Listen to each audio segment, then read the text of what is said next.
Hi, I'm Bart Herbison, Executive Director of the Nashville Songwriters Association. And this week, the story behind the song, it's a two-part series, and this is part two with Even Stevens. And this is a little different even because it's the story behind the songs. Mm-hmm. You and Eddie Rabbitt, who's one of my favorites ever. We're going to dedicate this to Eddie. I miss him so much. Me too. Just one of the great ones. Eddie's hard to compare to anybody else, and I think that maybe the biggest. He was so unique. He made the songs his own. You hear it on American Idol, make it your own, and he did. Yes. And I didn't even know it was this prolific. How many charted songs with you and Eddie?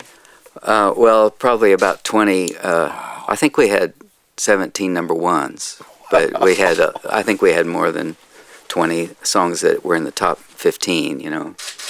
Does the story of how one of them was written stand out to you, or even more than one? Well, the song "I Love a Rainy Night." Yeah.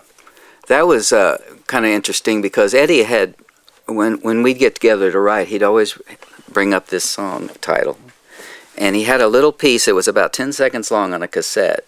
And he said, "The rainy nights. I like the rainy nights. I love the rainy nights." Something like that. It really didn't have the melody, but he had this little idea, and he says, I just thought it was one night I wasn't depressed during a rainstorm. I was really happy, and I put this little thing down. We had to write that. So he'd bring it up, and I'd go, I don't know what to do with it, you know. And then David Malloy, when he started writing some songs with us as well, he'd bring it up every year or every time we get together to write. And that happened 3 or 4 times, and we just don't get it. And then one night, it just clicked. And so I Love a Rainy Night at night. At night. That's right. Okay, and as appropriately so. Yeah, and David came up with the track on that has hand claps and I love a rain, you know, like that. And David was doing that while we recorded. We went, man, we ought to use that, you know. So we recorded the song, and back then we didn't use click tracks, and we recorded that song, and then we tried to add the hand claps and the things, and each one of us took about 45 minutes in the studio trying to get it, and all 3 of us couldn't do it. And we called up Farrell Morris, the old percussion guy that used to be in town, and he did the first take, and that's him on there. But the song's kind of unique in that way too, that it has that track, you know, of hand claps and finger pops. Did Eddie ever tell you more about that line? Was he driving? I mean, where'd that line come No, from? Because you're driving, you're a performer, you're in the rain, and with creative personalities,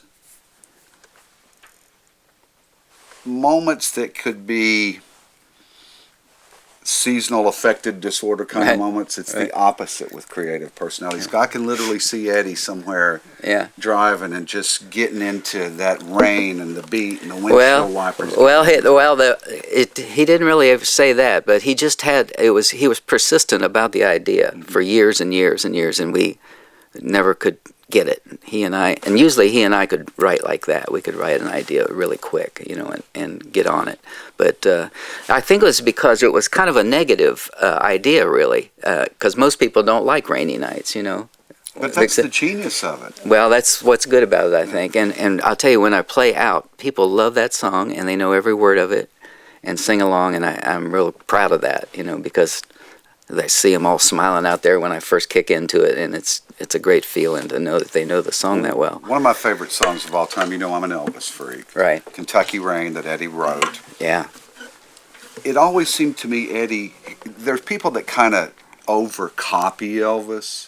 Right. But you could see the influence with Eddie, I think. Yeah. And even in that performance, there was the way he hit the vocal and the, you know, the movement. You can tell. I think Eddie was always, especially live performance and even recording, driven by that feel too. You could the body movement comes across in the performance. Well, if there was an artist Eddie loved, it was Elvis.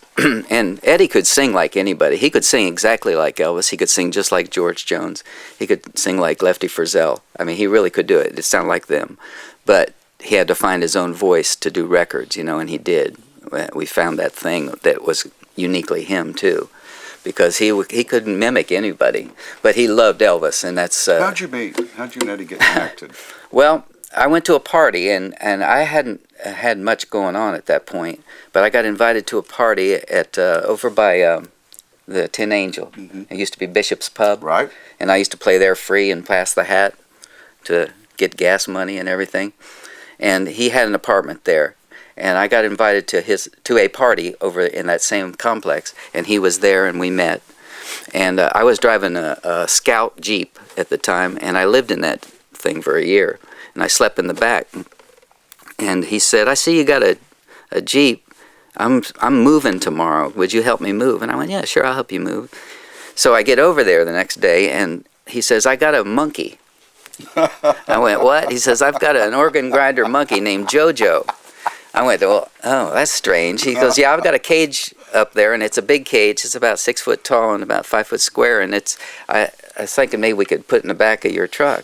So I get up there, and this cage is kind of funky. So And the monkey. funky.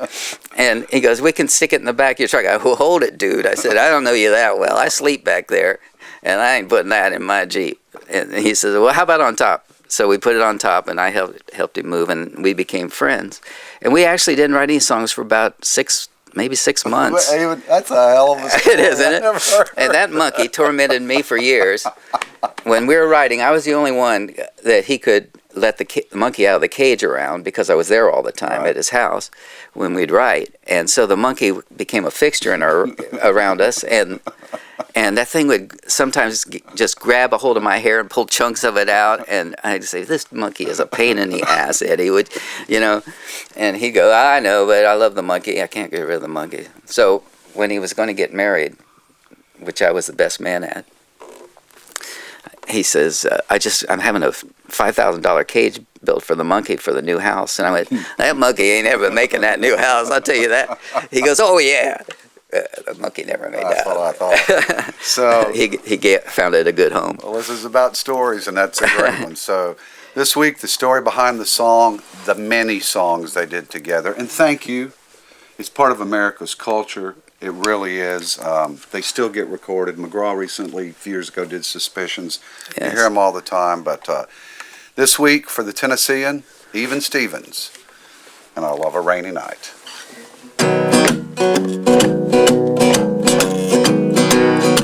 You can sing along if you want. You can hand clap. I'll do you a favor. Oh, I love a rainy night, and I love a rainy night, and I love to hear the thunder, watch the lightning when it lights up the sky. You know it makes me feel good. Yeah.